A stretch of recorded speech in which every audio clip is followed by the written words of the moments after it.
My sister's husband kissed me and touched my body. My sister and I have always been close, inseparable. Well, we grew up and she got married, then things changed. Her husband would always give me weird compliments and say inappropriate comments regarding my body. I mentioned it to her on multiple occasions and she said I was over-exaggerating it all, and that's just how he is. I decided I would just keep my distance for a while because I was so uncomfortable, and it was that bad, but she wasn't taking me seriously no matter what I said. Well, a few months later my sister's gender reveal came along, so of course I wouldn't miss that. As soon as I got there and he laid eyes on me, he got so excited, he bounced right out of his seat next to my sister to run to me for a hug with arms wide. I immediately stepped aside and declined. The whole family saw the situation, and my sister glared at me and didn't say 2 words to me the first 30 minutes I was there. She got over that, and we had a great time.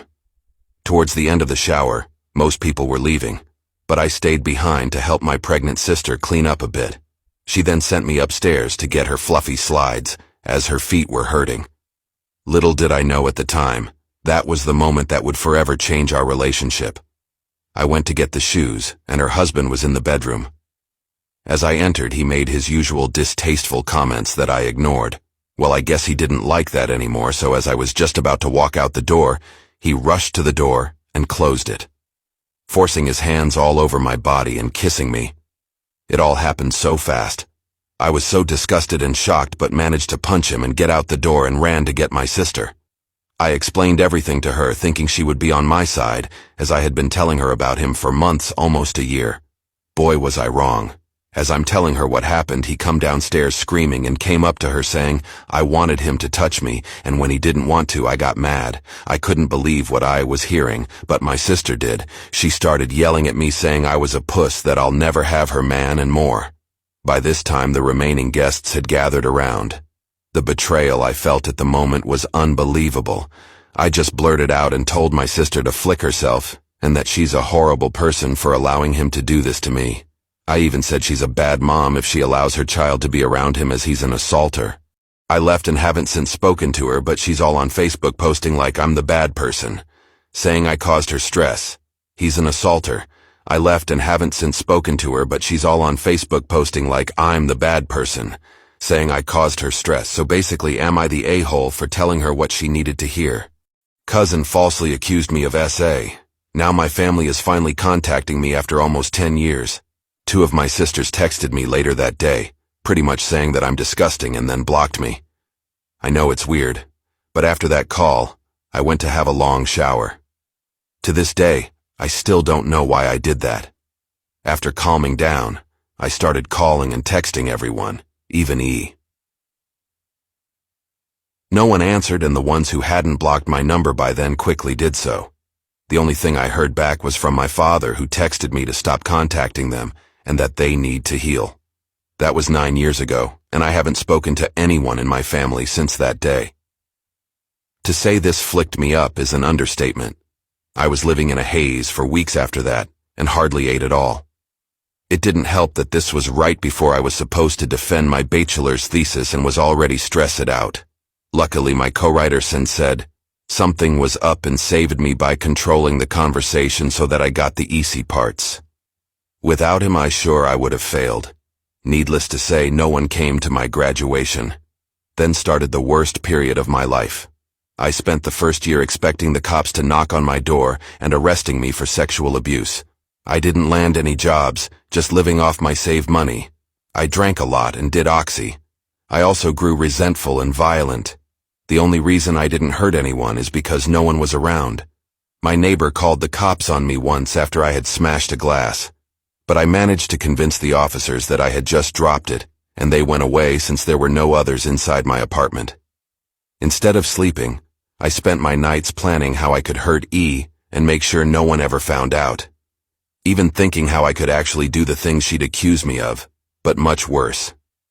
I know, I'm not proud of that. I landed my first real job in my field in late 2015. Only then did things start to improve. I focused all my time on my job, as it gave me something normal to do. Recovery was a slow process, but I drank less and smiled more. I lived cheap and earned good money, So I made a point of buying myself a nice gift for my birthdays, a VR headset, a motorcycle, Lego, etc. And last year I moved from my shabby apartment and bought a small house. My 13-year-old brother leaves the house every night. When I found out why, I never looked at him the same. Every evening at 6 o'clock straight after dinner, my brother, who was 13, left the house and did not come back until well after midnight. He claimed to just be meeting friends. It was summer, so our parents did not mind. They were just glad that he had finally stopped playing Call of Duty with strangers on the internet and made some real-life friends instead. However, I had my suspicions. My brother had never exactly played well with others. A few years prior, he bit a boy at a birthday party. As his older sister, I felt protective and wanted to make sure he wasn't getting himself into trouble or wrapped up with the wrong crowd. I was only 2 years older than him, but I still felt it was my responsibility to look out for him. One evening, after he left, I asked my parents if they really thought he was just going to meet friends. They looked at each other and shrugged. Our father said we had no reason not to believe him. I said we should worry about what he was doing with these friends, if they even really existed. Our father sipped his tea, and our mother put more bread into the toaster. Our mother then asked if I was jealous about my brother having friends. She claimed I wasn't exactly popular myself. She said I used to spend most of my spare time with my brother before he made his new friends. It was not true that I did not have many friends. I had lots of friends, but it was true that me and my brother spent a lot of time together. I loved him, and he was my friend. To be honest, he was my best friend, but my interest in his new friends was honestly out of concern rather than jealousy. I considered my brother to be a very naive and innocent individual. He still believed wrestling was real, for God's sake. I just had the sinking feeling that somebody was taking advantage of him or making him do really bad stuff. The following morning, I walked into his room as he slept and sat on the edge of his bed. I thought if I ambushed him early, then he might part with the truth a bit more easily. I screamed and my brother sat sharply up as if he had just woken from a nightmare. I laughed and he called me a beach while rubbing his eyes. I begged him to tell me where he went at night, and he fed me the same old BS friend's excuse. I said I did not believe him, and was just being a good sister by trying to find out the truth. My 13-year-old brother leaves the house every night. When I found out why, I never looked at him the same. He said he did not need my help, protection, or friendship. I stole the pillow from behind his back and started beating him over the head. This was an attempt at harassing him into telling me the truth. This attempt did not work. He fought back with a second pillow and quickly gained the upper hand. I fled from his room, and he slammed the door. He told me to mind my own business from the other side. That evening I decided to follow my brother. Usually, I am an advocate for respecting someone's privacy, but this was about a family member's safety. As he walked up the driveway, I put on my jumper and pulled up the hood. My parents asked where I was going, and I said I was going to meet some friends. I had to be careful while following my brother. I stayed a safe distance behind and dropped down to tie my shoelaces the one time he looked back. When he walked into a small grocery store, I ducked behind a BMW and peeked over the side to watch him. He waited until the sole cashier turned around, then stuffed his pockets with candy and paste from the store. I expected an alarm to go off but only heard the nearby traffic and concluded my brother must have known the store was too cheap to have a proper security system. This was where I first started thinking my brother might be less innocent and naive than I originally thought. I continued following him until he reached a farm located 5 minutes outside of town. He knocked on the door and I crouched behind the ditch at the top of the thankfully short entrance road. A girl answered the door and pulled him straight into a hug followed by a sloppy kiss on the cheek. This girl was cute, and I was absolutely flabbergasted. I did not think my brother had reached the stage of liking girls. Just the previous week, he had fretted over the existence of cooties and laughed at the idea of hanging out with the girl who lived across the street. As I turned to go home and further contemplate the true reason for my brother's daily outings, the girl led him around the side of the 2-story farmhouse. Curiosity got the better of me and I prayed none of the girl's family were watching from the windows. I peeked around the corner of the house and saw my brother sitting with the girl on a garden bench. They ate the sweets he stole from the grocery store, and told each other horrendously unfunny knock-knock jokes. My 13-year-old brother leaves the house every night. When I found out why, I never looked at him the same. Then the girl stood up from the bench and opened the back door of her house, and a dog sprinted around the garden. The dog jumped onto my brother's lap and he pushed him off. My brother never liked dogs. I heard the girl say she had been wanting to get rid of the dog for a long time. She said he belonged to her stepmother. My brother and the girl bent beside the dog and broke off little squares of chocolate from the jumbo-sized bar. They fed the chocolate squares to the dog while shooting each other mischievous smiles. I recalled all the times our parents told us never to feed chocolate to a dog, due its fatal effect. I sprinted away from the house, distraught that my previously sweet brother had turned into an animal-murdering monster. When I got back to our house, my parents immediately noticed my red eyes and asked me what was wrong. I didn't have the heart to tell them what their son had become. I had decided to deal with the problem on my own, but just didn't know how yet. I told them I had gotten into a fight with my friends and wanted to be left alone. I went to my room, got into bed and buried my face in my pillow.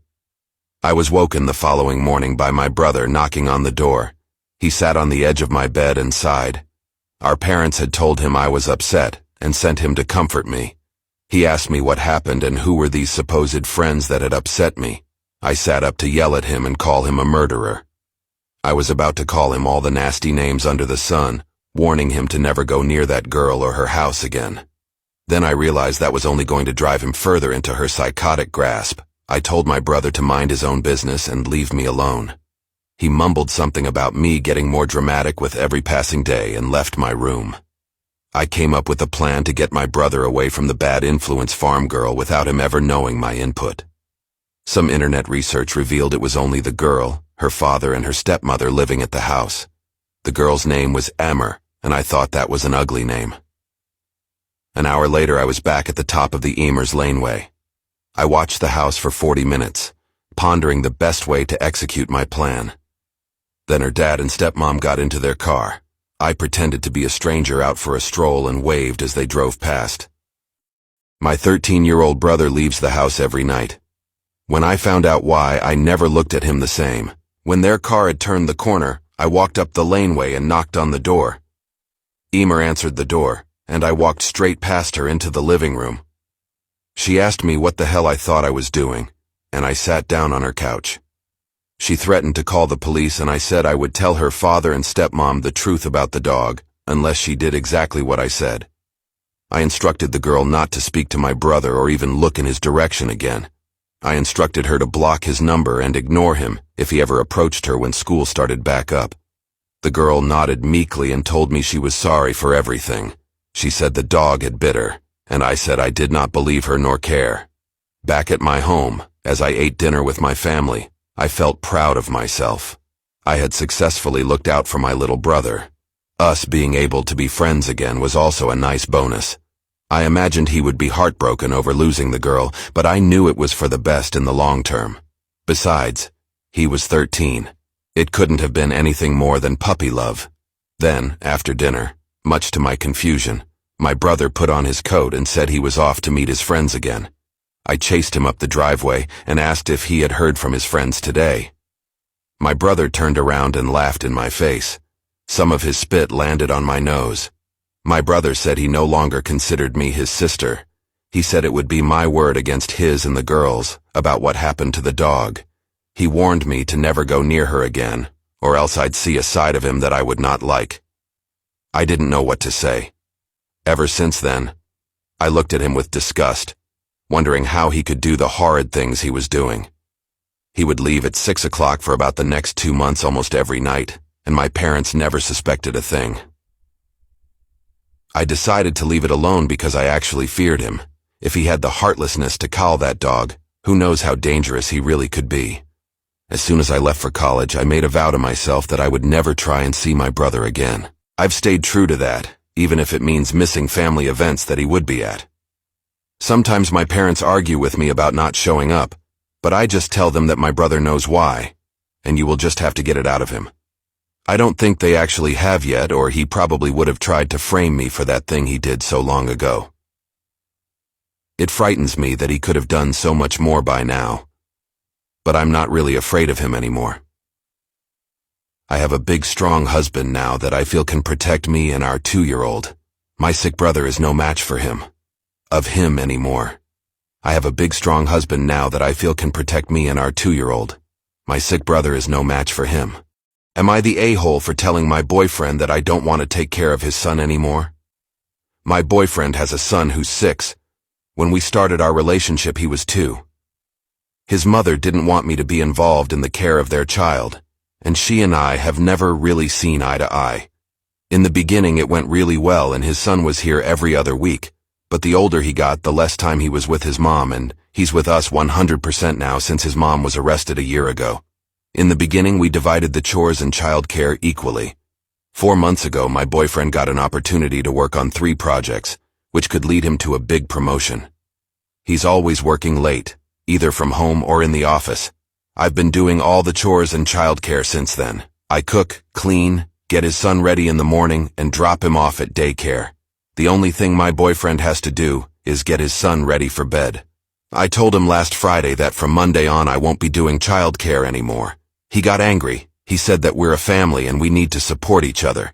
He told me he needed me right now and that I just need to be patient. I replied saying that this is his son and he needed to do the majority of the childcare. I've been doing all of it, and it's not fair since he is his father. He then went into the other room, got his son, and told his son that mommy says she doesn't want to take care of you anymore while pointing at me. I said to not call me that because I'm not his mother, and his son started crying. I of course comforted and apologized to his son, because it wasn't my intention to upset him. My boyfriend is still mad and has been taking care of his son but won't speak to me. I didn't think this was unreasonable. He is the parent and needs to do more of the child care. And also the mom doesn't even want me to be involved in child care, so I'm already overstepping her wishes. My sister is on his side and says I'm at fault since he and I are a family now, and he needs my support right now. And that the mother's wishes don't matter at all right now. Like I don't think this was at all unreasonable, but I'm not sure if I was unreasonable here, let me know. I haven't seen my family in 2 years because they covered up my brother's affair with my wife, and now they want me to come back. That's how much time has passed since I last saw my family. Why? Because they covered up the fact that my own brother was having an affair with my wife, the woman I was committed to for 7 years. The question haunts me. Am I obligated to reconcile, or can I continue to cut ties without guilt? You see, I loved my wife. I loved her with every ounce of my being. I allowed her to live with me rent-free while she pursued her studies, supporting both of us financially at times so she could chase her dreams and passions. We had dreams of a future together, and I thought we were unbreakable. The day I found out about her affair with my brother, everything changed. What made it even more painful was finding out that some of my family members knew about it but didn't tell me. I felt completely heartbroken. I was so angry that I ended up confronting my brother and even knocked him out. After that, I quickly packed my things and left, moving far away from all the lies and betrayal they showed me. The hurt, the anger, and the feeling of being betrayed are still with me. I can't help but hate them for what they did to me. Sometimes my aunt would call me, and she would sound really angry and bossy on the phone. She would say things like, "Family should always be together. You need to make up with your brother. It's what God wants." My mother, who at first seemed like she understood how I felt, started to act the same way as my aunt. She began saying the same things, telling me that I was hurting the family by not being around. Why should I come back when you knew what was going on and didn't say anything to me? I would ask her. She wouldn't answer, just staying silent. And then she would keep asking me to come back. She wouldn't even talk about my question or show that she understood how much I was hurting. I don't just hate my family. I show that she understood how much I was hurting. I don't just hate my family. I'm also shocked by how they don't seem to care or understand how I feel. Some of my friends have left me too because they agree with my family. I just can't understand how everyone, even some people I used to call friends, can tell me that I should just come back and act like nothing happened. They say things like, "I need to support my family and family stick together." But those words don't mean anything to me now. Do they even know what they've done to me? It's like they don't know or care about how wrong this all is. I've questioned my own sanity, wondering if I'm missing something. Perhaps I'm the one in the wrong. But deep down, I know that's not true. I used to provide financial support to my family, but that's gone now. I see no reason to support them, and I don't give a damn if they can't pay their bills. This entire ordeal has turned my life upside down, and I find myself lost, confused, and hurt. Am I really obligated to go back to my family through thick and thin, even after such betrayal? I seriously don't see how I'm in the wrong here. But the weight of their expectations weighs heavily on me. I punched my sister's man. So I realize that title sounds crazy, but hear me out. Me and my wife have an 8-year-old daughter who is phenomenal, and I adore her, and she has always enjoyed spending time with my sister, 25. Let's call her Clara. She's engaged to her fiancé, 27, whose name is Howard. So my wife and I were planning a trip to Honduras to see her grandmother, because she is sadly ill, and her wish was to see her granddaughter. And my wife wanted me to come for support. We wanted our daughter to come, but she hates planes and refuses to even step foot in an airport. So I asked my sister if she could come and watch her. She said yes, but Howard wasn't too happy about it. So I told them we'd be gone a week, and I'd pay them when we returned. Unfortunately, my wife's grandmother wasn't doing any better, and her health was getting worse. So the only thing keeping my wife happy was our daughter, who we called every day. The first 2 days she was happy, and was saying how much fun she was having with Clara. But then on the 3rd day she wasn't very talkative, but we just assumed she was just tired. The 4th day, she didn't even answer a FaceTime call, so I called Clara to find out what was going on. She claimed that my daughter was simply exhausted from all the fun they had been having. I didn't really buy it, but I decided to disregard it. Now, on the 5th day, when I called my daughter, we heard yelling, so my wife called her friend Sarah to get our daughter and the police involved. We returned right away after explaining the situation to her family, who were very understanding, and as soon as we returned we went to Sarah's house. Howard was yelling while playing Xbox, and it scared her, so she dropped a plate, but Howard got upset and told her to clean it up and drag her away from the camera. After we landed, we headed straight to Sarah, to which we saw our daughter, and she ran towards us crying and just holding us both. After a while she let go and explained everything, so around the 3rd day, Howard started yelling at her to clean or be quiet, and he wouldn't let her eat dinner because we spoiled her, and Clara was just letting it happen, telling her that she has to understand if she ever wanted a boyfriend. I was horrified because who says that to an 8-year-old? When the cops arrived, they couldn't do much because everything appeared to be in order. But because my daughter wanted to go with Sarah, they allowed Sarah to take her, so I thanked Sarah and we drove home. When we arrived at our house, my daughter immediately went to her room while holding my wife's and my hands and said she wanted to sleep with all of us. I kissed her forehead and said I had to take care of some business and looked sad, but my wife held her and said, "Don't worry, Daddy will be right back." And that's why I love that woman. She always knows what I'm thinking. I drove to Clara's house and knocked on her door. She answered looking surprised, but before she could say anything I forced my way inside and saw Howard drinking a beer, and he looked at me and said, "The frick you want?" I asked him why he treated my daughter that way, and he said that she needed to know how the real world works. When I called him an idiot for even saying that, he got up and walked towards me, thinking I'd be intimidated because he was taller. For context, I'm 5 feet 8 inches, and he's 6'2", but I've always been small my entire life and I never fight fair. So when he tried talking down on me, I punched him in the stomach so hard he actually fell to his knees gasping for air, and after a little while he started throwing up. Before I could do anything else, my sister stepped in between us and began yelling at me to get out. But before I left, I told her she was dead to me, and that would never see my kid again. The next day I got so many calls and texts from my family saying I could have handled the situation better, and Howard is in the hospital because he apparently can't breathe correctly, so now I'm wondering if I was in the wrong, but my wife and her family say I wasn't at all wrong, but I keep thinking could have handled the situation better. So now I'm thinking I might be the jerk. My wife cheated on me and I work at the same job as the both of them. We got married at the beginning of the year. This has been a wild month. At the beginning of the month, we were talking about having kids and getting a house together. June 15th, she went out with other coworkers and didn't come back home until 4 a.m. Said she was just talking to the guy about our relationship problems and nothing more, no physical contact. Reluctantly, I wanted to believe her because I've never had a reason not to. She's always been loyal and open to me. She said she would make it up to me and that it wouldn't happen again, but also that it was fun to just be with friends instead of just being at home.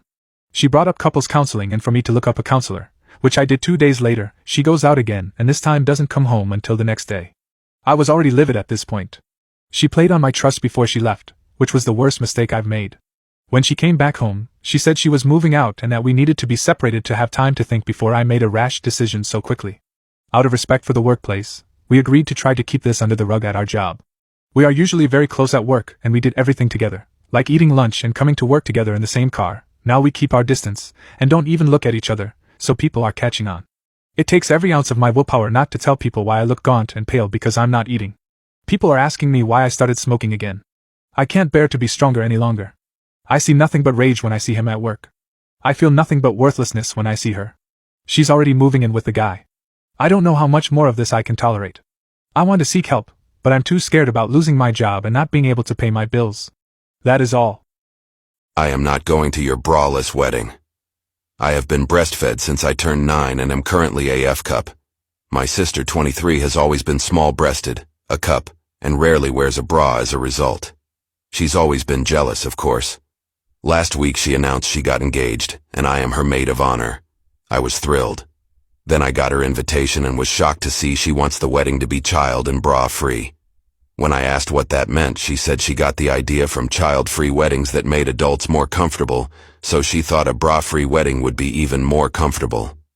When I calmly pointed out that I would prefer to wear a bra because I didn't want to be bouncing down the aisle, she suggested this would be a good time to consider a breast reduction. She said she actually wanted a maximum cup size of B for everyone at the wedding, male and female. I calmly told her I refused to have a breast reduction just for her wedding, and also accused her of using this as an excuse to make me as small as she is, and she got upset. She insisted this was non-negotiable, and I would be better off without such big melons, so I told her I would not be attending her wedding. After I left, I also called the other women at the bridal party, and they also said they wouldn't be attending because of the bra requirement. Since then, my sister, her friends, and family have been blowing up my phone, saying I sabotaged her wedding intentionally. But I think she's the one who screwed up making it bra-free. Am I in the wrong here, though? I was in a meeting with my sister, and I was talking about the wedding, and I was like, I know I sabotaged her wedding intentionally, but I think she's the one who screwed up making it bra-free. Am I in the wrong here, though? I met my now husband in a failed foursome our significant others made us have. 6 years ago, I was married to someone I thought was the love of my life. We always promised to never stray, and he seemed to be very against cheating. However, when I was pregnant, our intimacy life decreased, and I noticed he started paying attention more to his phone. My husband came home one day to me and told me he wanted to swing with this woman at college and her boyfriend. I was shocked and heartbroken. I told him why, and if he didn't want me anymore, he could have just said so. He said it wasn't it at all, he just wanted an adventure. Turns out later, he just wanted to be with that new lady. Her fetish is to have her boyfriend watch. I agreed because I was pathetic and I loved my husband, plus we had a 6-month-old baby at home. We met this other couple, and I sensed that the guy wasn't into it at all. We met 2 times before the actual day. On the second time, the boyfriend and I confessed that we weren't really into this. We texted the whole next day and came to the conclusion that we might as well have fun. When the actual day came, the boyfriend and I confessed that we weren't really into this. We texted the whole next day and came to the conclusion that we might as well have fun. When the actual day came, the boyfriend and I spent more time on each other, and basically we forgot about our significant others, until the girlfriend started yelling at us to stop because this is not how it's supposed to happen. To be honest, I had no idea how things were supposed to happen. I was just trying my best, plus her and my husband probably just wanted an excuse to sleep together.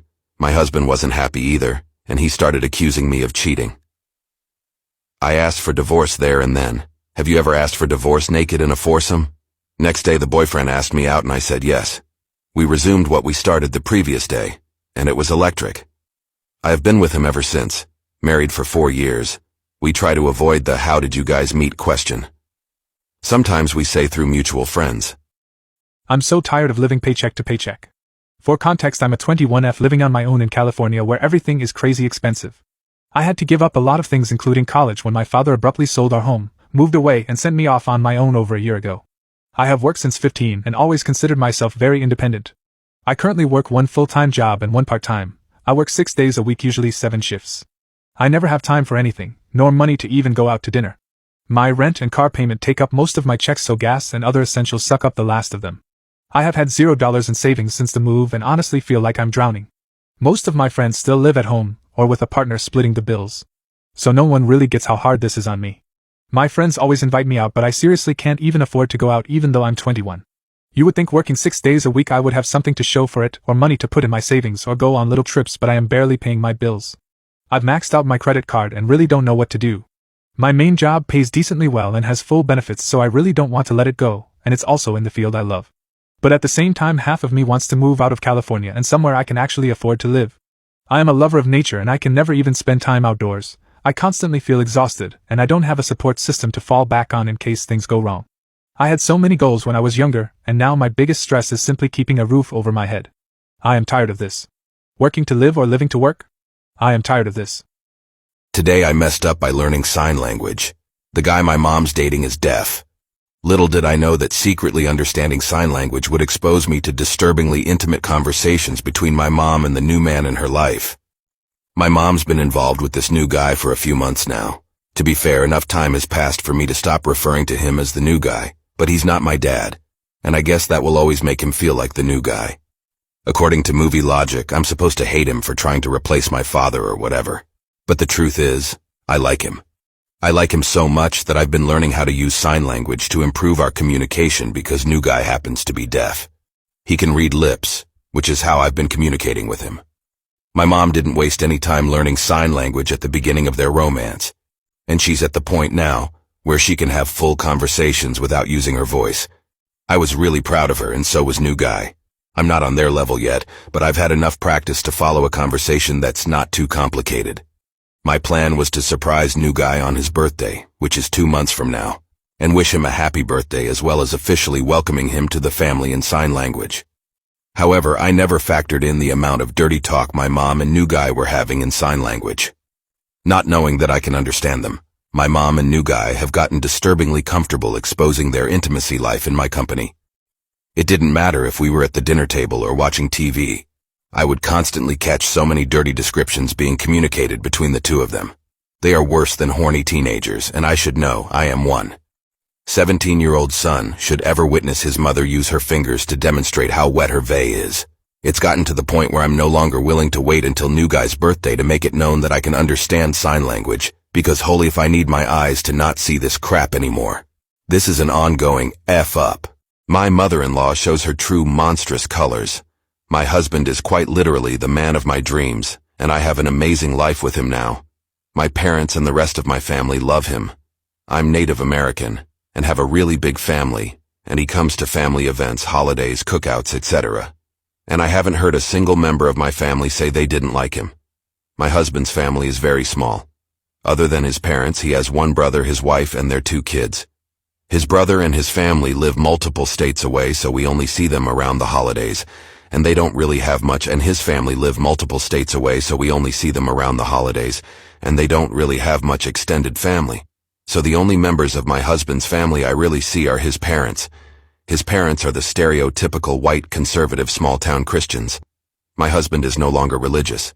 Mother-in-law stays at home and tends to the house while father-in-law works. I was worried about his parents' beliefs at first as I practiced my native tribe's spiritual beliefs. I'm very left-leaning socially and politically, don't dress very conventional, and my husband and I have no desire to have children, but they were pretty chill with me when I met them the first time. His dad, I've had no problems with, but over time, I've begun having trouble with his mother. She just flat out doesn't like me. According to my father-in-law, she has said I'm not the kind of woman that needs to be with her son. Reasoning is because I don't act like a woman, I won't be a housewife, and I have a man's job. I'm a flight paramedic for a service that airlifts critically unstable patients. I love my job and I love being a paramedic. My husband has never expressed that he wants me to be a housewife or take up a stereotypically feminine job. If he did, we wouldn't be together. But apparently, that's what his mother thinks he needs. When I first met his parents, we had been dating for about 5 months. Mother-in-law said at first that I didn't look like the kind of woman my husband would bring home. I didn't take it to heart. I figured she didn't mean it in a harsh way. When they asked what I did for work, I told them I was a flight medic. Father-in-law said that was awesome, while mother-in-law just kind of frowned and didn't say anything. Whatever. She was pretty cordial in the beginning, but as my husband and I got more and more serious, she began to not like me more. It started out with snide comments she would manage to sneak into conversations. The fact that she thinks women should be homemakers or have jobs like teacher or caretaker. When started working 48-hour shifts, she asked who was going to take care of the housework. My husband told her he would while I was gone those 2 days. She got upset and said it wasn't fair that I made her son do it all by himself while I left. My husband told her that we split household chores evenly and that it was fine. One day we were over, and she went off on this rant about how she missed when women acted like women and men acted like men. She started talking about how women needed to start being housewives and mothers again, while the men worked and provided. While she never directly said it, I knew she included me in that. Father-in-law told her to calm down and that this wasn't the time for that kind of discussion, and she got mad and said, well, it's just the truth, and looked in my direction. I'm not an idiot. I knew this rant was just a way for her to tell me how she felt without directly telling me. My mother-in-law shows her true monstrous colors. My husband was pretty angry when we left, and I can't say I was too pleased. I told him she was allowed to have her opinion no matter how stupid it was, and I wasn't going to lose sleep over the fact that she seems to still be living in the 1950s. He said he was angry about the blatant disrespect. He talked to her about it and said she wouldn't do it again. So I managed to let that situation roll off my shoulders. Everything came to a head with her a few weeks ago. Father-in-law invited us over for dinner, so we went. My cousin is getting married in a few months, and my husband mentioned that we were going to the wedding. It will be a traditional wedding in accordance with our tribe's customs. Father-in-law said that was cool. My mother-in-law asked if there was going to be alcohol there. I didn't really see how that was an issue, so I said yes. She responded with, son, you don't need to be around all that drinking. My husband said it was fine and that it wouldn't be a problem. She said, no, you don't need to go. It's not safe if there's going to be alcohol there. I said, why wouldn't it be safe? It's not like we're going to be at one bar. It's just going to be my family. She then said, well, some people can get violent when they drink. I knew exactly what some people meant and that this was a prejudiced remark. I told her that no one would be getting violent and that everyone would have a designated driver. My husband then said that we were going, and there wasn't going to be any negotiation about it because he was a grown man and could make decisions for himself. That just made her more upset, and she started going off about how it wasn't a good idea for him to be around a bunch of drunk people. After my father-in-law told her to calm down, my husband asked why it mattered so much to her anyway. Because it's not like we were forcing her to go with us. She then said, I just don't think it's a good idea for you to be around a bunch of intoxicated native Indians. I was in shock. I knew this is what she meant, but I didn't think she had the brashness to flat out say it. You can't be serious, I said. She proceeded to tell me, I am serious. I know how you people are, and I don't want my son around it. My husband began to lose it and started yelling at her. I honestly didn't have a response to that. I was just dumbfounded, as was my father-in-law. My husband told her he would not stand for her blatant disrespect and hatefulness any longer and was not going to allow her to be prejudiced towards me. She then said, I can't believe you're seriously choosing this red skin, be word over your own mother. I gave birth to you. I told her to F off and left out the front door with my husband following me. She came running out the door after him, begging him not to leave. He then told her, no, F you. You're nothing to me, and I never want to hear from or see you again. He was shaking with anger when he got in the car and told me he was done with her and her BS, and that we wouldn't be going back over there. Ever since then, she has been blowing up our phone, saying she's sorry, and begging. The customer who tipped a fake $100 bill. I work as a server. This one guy always comes to the restaurant I work at. He usually is pretty quiet and never tips too well. Most of the time he comes with a couple of friends or by himself and sits at the bar and watches a sports game. I've never had a problem with him until he came in one time with a date. I've never seen the woman before, so I assumed they were new to dating. Anyways, they sat at a table this time in a more quiet part of the restaurant, and they were sitting at one of my tables. I had no problem with them, and everything was going fine. They asked for the check, and I went right around the corner from their table. It was close by, so I was quick. As I was coming back to the table, the guy says to the woman, "Watch this," as he puts down a $100 bill on the table. He saw me, and he was joking like, "Oh, you weren't supposed to see that." I was ecstatic either way, even though it was so obvious he was trying to impress the woman. I didn't care. I waited till they left to go grab the $100 bill. Well, when I unfolded it, it was one of the fake $100 bills, I guess, for pranks. That means this freaking guy planned this out to impress this woman. It was so frustrating because I needed the money, but at the same time I thought it was because I did a great job. Either the woman was in on it, or he decided to be a jerk in two different ways. Told my manager and he was like, "Wow, that's ridiculous." I decided to hold on to it because I knew the day would come when I could get back at this guy. 2 weeks later. My manager recognized the guy, and while I was the day would come when I could get back at this guy. 2 weeks later.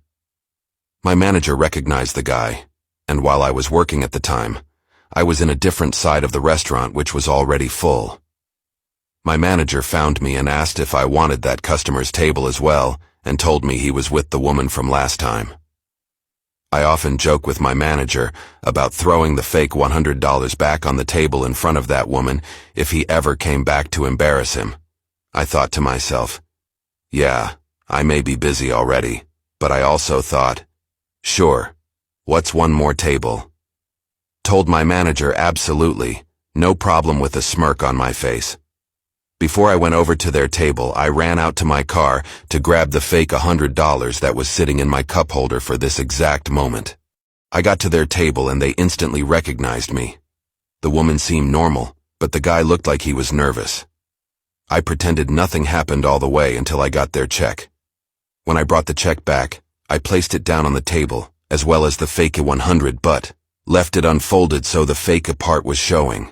I looked at the guy and said, "Hey, not sure if you remember me from last time, but I believe you forgot this." Just returning it because I believed it was too much. The woman looked very confused, so I instantly knew she was not a part of it, but the guy got all nervous and said, "I don't know what that is." I said, "Oh, my mistake," and laughed and said to the woman, "Have a good night," and walked away. When I came back, there was a big $0 on the signed copy and a $50 bill reel this time, where the woman was sitting after they had left. One can only assume that the guy didn't want a tip on his card, so he wrote obnoxiously big zeros on the tip, and that $50 just happened to be where the woman was sitting, so I'm hoping she had placed it there. Now I don't know what happened with the couple, or if they stayed together, but I haven't seen them back since, and it's been a few weeks. And I really hope she looks for his red flags now. He punched me over a fender bender. I destroyed his life. I was working as a civilian with the U.S. military overseas, and I lived off base in an apartment complex popular among the U.S. military. One morning I accidentally hit another soldier's vehicle. Upon exiting the vehicle, I noticed that both our vehicles were what you could call a hoopty. A hoopty is an old car that is pretty beat up that has been passed around from service to service member, and they generally sell for $1,000 to $2,000. I also recognized that I was at fault for the accident. It was a very minor accident. His rear bumper was dented in slightly, but I could hear both our cars still running. I approached the driver who had already gotten out, and he was in uniform, and I apologized and said if it was all right with him. I'd like to negotiate a payment that I will pay him in cash, and we don't involve the authorities. I wanted to keep this simple. I'll be honest, the accident was so minor, I honestly expected him to say, "Nah man, it's good." But even if he wanted some money, I'd have paid him. I have always been of the opinion if you have a fender bender and can negotiate agreeable terms between both the parties, it's best to not involve insurance/police. He told me he wanted to call the police. I said we could call the police or we could go on base together, and I could give him $300. He said that wasn't enough. so I upped my offer to $500. He proceeded to punch me in the face. It was a sucker punch. He got into his car and took off, and in the process, nearly ran me over. Now I had a black box in my car which recorded everything. I went to the provost marshal office on base, the police station, and reported the accident and the assault and showed the MP the footage, which they used his license plate to track him down. I was also asked if I wanted to involve the local authorities / press criminal charges off base. Honestly, I felt like the soldier would learn his lesson if I let UMCJ, the military court basically, handle this. And I said not. At this time I was told it was an option. The end result was the soldier in question got 60 days of extra duty, reduction in rank, and forfeited a portion of his paycheck. Essentially, if he dealt with that, this would have been the end of the whole ordeal. Honestly, at this point I assumed our little ordeal was over. Well, a few days after his punishment was decided on, which was not long after the incident itself, I was in the commissary, grocery store on base, shopping, when the soldier who assaulted saw me and began to insult me. I told him he needed to clam down, that he should learn his lesson. He told me I was a coward who didn't know how to take a punch. I reminded him that I held back on destroying his life. He told me he's already been punished, and I can't touch him again. He left me be a store employee witness the entire encounter, and I got the employee detail and reported this interaction to his command. His commander told me he had been ordered to not interact with me and would take action. His commander also recommended me I involve the local authorities, since this soldier obviously isn't learning his lesson. So I did. I contacted an attorney. The attorney was unsure if we could successfully sue the soldier and said he would need a cash payment to take the case. Honestly, I was mad, and I wanted to teach this guy a lesson. I agreed. It was not cheap. To keep this story short, we ended up in a court off base. We presented our evidence. The soldier in question had decided to represent himself. He punched me over a fender bender. I destroyed his life, part 2. Several times in the court he had outbursts. The judge ended up granting me a judgment of approx $50,000.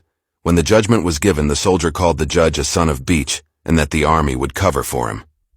So the judge changed his judgment to $80,000, and the judge then asked me if I also wanted to press charges against this soldier in criminal court.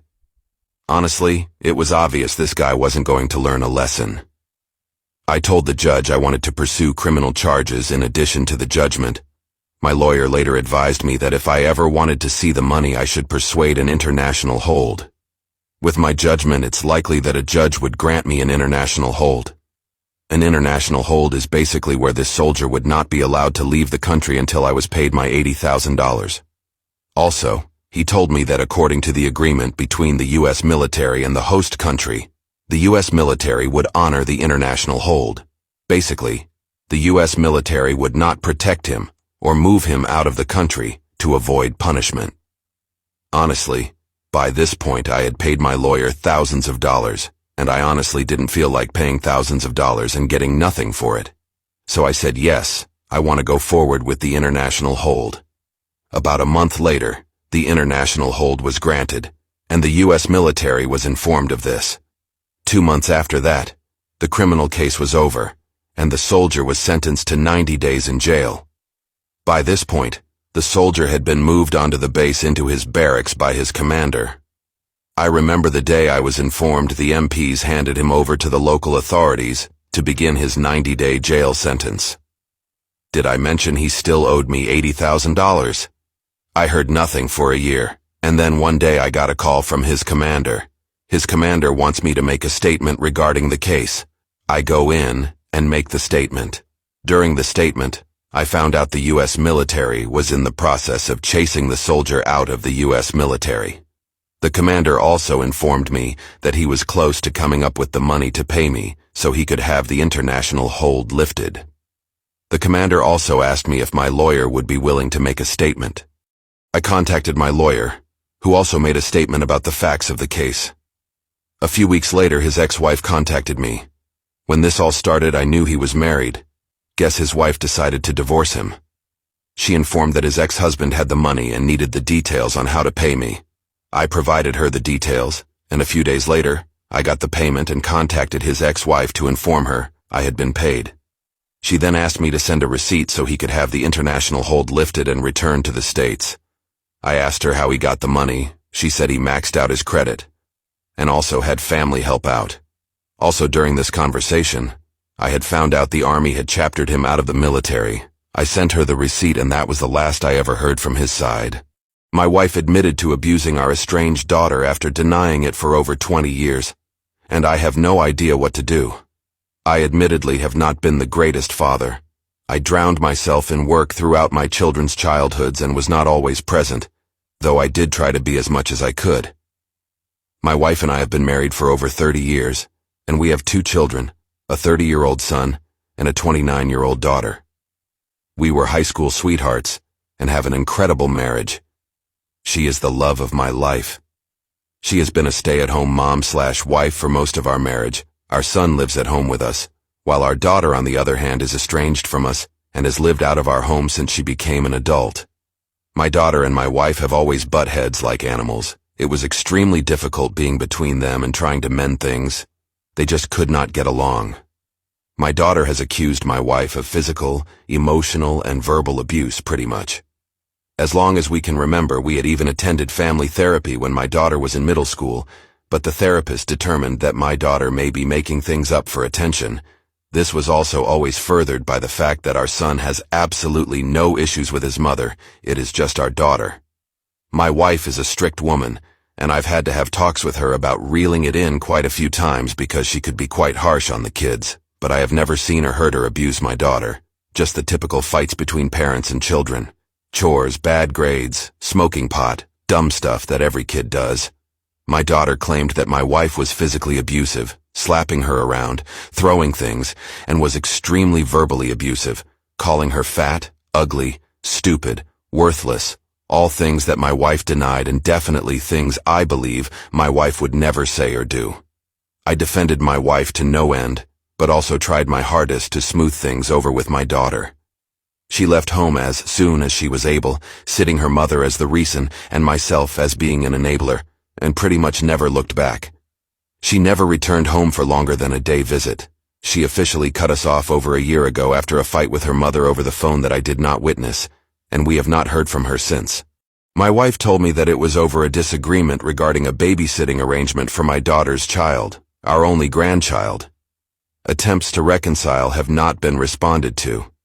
She has even refused to meet when family members have passed away and did not attend their funerals. She also has since married, which means I missed my only daughter's wedding, not to mention also losing my relationship with my only grandchild. It has been a huge blow. I began therapy shortly after my daughter severed contact with us because I desperately needed to understand what was happening. My therapist has been great and has walked me through accepting this situation and grieving the loss of my relationship with my daughter. She helped me accept that I may not have done my best with my daughter, but that I cannot change what has happened, and all I can do is wait for my daughter to open up to me again. I decided to begin bringing my wife with me. My wife was extremely against therapy at the start, but decided to come along at my insistence, first together and then on her own. I have since been going much less, but I check in every now and then. My wife admitted to abusing our estranged daughter after denying it for over 20 years. Part 2. My wife recently asked me to come to a session to support her, where she and our therapist dropped a bomb on me. During their solo therapy sessions, they have been discussing and working on my wife accepting that she abused my daughter. After my wife apparently broke down and confided that everything my daughter said was true, and how to move through this and also potentially mending our relationship with my daughter. One of the first steps of this was for my wife to admit to me that everything my daughter said was true, and how to move through this, and also potentially mending our relationship with my daughter. One of the first steps of this was for my wife to admit to me that everything my daughter said about her and their fights was true. My wife also admitted that the fight that ended our relationship with our daughter was because my wife had been calling our granddaughter fat and stupid during the already very rare visits my daughter allowed with granddaughter, who then told my daughter, and my daughter called my wife, and informed her that our relationship was over. I am horrified and have no idea how to proceed. I ended up walking out of the session because it made me physically ill. For 20 years I defended my wife and believed her when she called my daughter a liar, screaming and yelling at my daughter for lying when my daughter was pleading for me to believe her. This is 100% my fault, and I drove her away, and now I don't even know her phone number, her address, how to reach her. I haven't heard my daughter's voice in over a year, and the last time she spoke to me, she told me she never wanted to see me again because I enabled this woman who tormented her for her entire life. And even then I defended my wife. I hate myself more than anything in the world right now. My only daughter. I think my marriage is over. I'm staying with my brother currently, and my wife has been calling me nonstop. Her voicemails range from begging to talk to screaming about how I am not supporting her. My therapist also called and left a message suggesting we try to have another session to move forward, but also encouraged me to take my time. I know I am also at fault. I should have listened and believed my daughter, but I didn't and can't change that, and I just want to know where to go from here. Please, I need advice. I broke up with my girlfriend because of the Barbie movie. A few days ago I watched Barbie with my girlfriend, and in Barbie and Ken's seemingly trivial, fantastical world, I found a life-altering realization that compelled me to end a relationship that had spanned 2 years of my life. It wasn't an easy decision to make. She was my rock. Those first few months leading up to us being together was like a delicate dance as she was still healing from a past relationship. She was so unsure about being with me, probably for fear of repeating past mistakes, but she took the chance and we grew together slowly. She even stopped talking to her ex after a year or so since they had been good friends, regardless of the relationship they had. But circumstances brought them back in contact when his mother was hospitalized. She was too afraid to tell me, scared it might upset me. And while I know there was no infidelity involved, the lack of communication hurt me. She immediately stopped speaking to him from that moment over a year ago, and hasn't spoken to him since. As if that wasn't enough, 2 months after that incident, her parents were actively pushing her into talks of marriage with a guy they favored. We had an understanding that she would tell me everything and keep her interactions with this guy to a bare minimum, and keep it as dry as possible. But when I accidentally saw a 2-month-long snap streak with him on her phone, the old wounds were reopened. She thought she had already told me, but we both soon realized that she had completely forgotten about it. I know snap streaks seem like such a trivial issue, but in the grand scheme of things it was pretty massive, considering the trials and tribulations we've both been through. I was left in a strange place, feeling as if I was constantly in the shadows of other men in her life, waiting for some level of openness that never really came. But through all of this, she remained my rock, my support. She was there for me during the grueling days of university, the job search, and everything else life threw at me. She was there for my family, always kind, always ready to help. Watching the Barbie movie was supposed to be an escape from reality, but it turned out to be the opposite. In Ken, I saw myself. He existed to serve Barbie. Without her, he felt empty and devoid of purpose. But throughout the movie, and after some unfortunate patriarchy, Barbie helps Ken discover his own worth and realizes he is not defined by Barbie, but rather he is enough just being himself. And believe it or not, this realization shook me. I had been clinging to the comfort and support she provided, blind to the mounting issues, but I had to face the truth. I was enough. My worth wasn't tied to her. My happiness wasn't dependent on her validation. She is a wonderful person, truly, but we had issues that we couldn't resolve, issues that were hurting us both. And all I am, Ryan Gosling, jokes aside, I am like Ken, still searching for my purpose, my calling. But I know that I am enough. I'm not sure where I'll end up, but I have faith in the journey. She deserves the same chance to find her own way without the weight of my expectations or the shadows of her past. So here I am, a guy who realized his worth after watching a Barbie movie. It's strange how life lessons can come from the most unexpected places. It's been a challenging period, but I'm grateful for the insight. I'm ready to face the world. As me, just me. I am Knuff. What is the rudest thing someone said to you right after you had a baby? My husband was born with problems with his legs and hands. I've been told it was caused by medication. My mother-in-law was prescribed while pregnant. He needed multiple surgeries to try to correct them. After being married a couple of years, we told my in-laws we were expecting. My mother-in-law would talk about the wonderful medication she was on while pregnant. It prevented her from having miscarriages. She told me that I should ask my doctor for it. My doctor told me it was called Day. He explained that it would be what caused my husband's birth defects.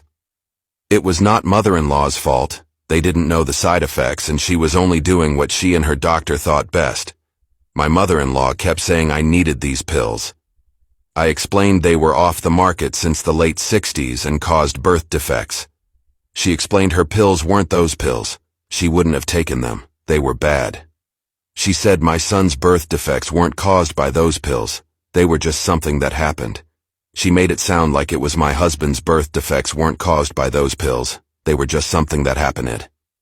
She made it sound like it was my husband's choice. My doctor explained the pills were sold under several names and no other drugs were sold for that purpose at that time, and my husband had a side effect. He put in my chart my baby's father had prenatal day exposure. My baby is born, and my in-laws came to visit in the hospital. It was in the 80s and the baby was in the nursery. Mother-in-law starts talking about my daughter's legs. She asked, "Are they deformed? Did you check her hands? Did you specifically tell the doctor to check them?" At this point, I'm literally shaking. The nurse heard my mother-in-law talking loudly and came and checked on me and took my blood pressure. The nurse suggested that my in-laws cut the visit short. My mother-in-law announced she wasn't leaving until the doctor checked the baby's legs and fingers. My father-in-law and the nurse ushered mother-in-law out.